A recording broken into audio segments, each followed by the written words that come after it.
ასტროლოგიური ასპექტი მეგობრებო, რაც გვაქვს და ამას თითოეულ ჩვენგანზე აქვს გავლენა, ეს არის, რა თქმა უნდა, მზე ურანის შეერთება გვაქვს მეგობრებო, ეს პერიოდი. რას იწვევს ახლა ეს ასპექტი? რა თქმა უნდა, არის ატმოსფეროში ერთგვარი ქაოტური ენერგიები.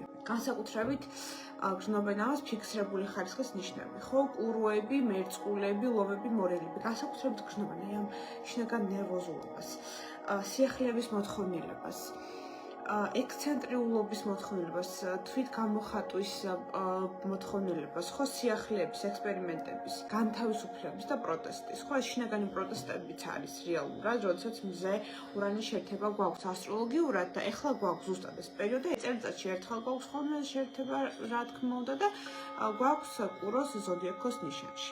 ამიტომ ეხლა რა თქმა უნდა უამრავი ახალი იდეები მოგივათ გონებაში, მოგინდება თქვენი ცხოვრების შეცვლა, განულება, რაღაცების დამთავრება, რაღაცების წამოწყება.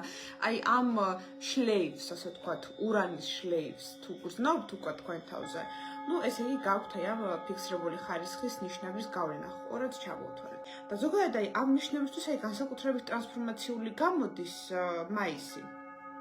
იმიტომ რომ 4 მაისიდან ასევე ერთ-ერთი უზენაესი პლანეტა პლუტონიც გახდა რეტროგრადული. ხო და რა თქმა უნდა შეეხო ფიქსირებული ხარისხის ნიშნებს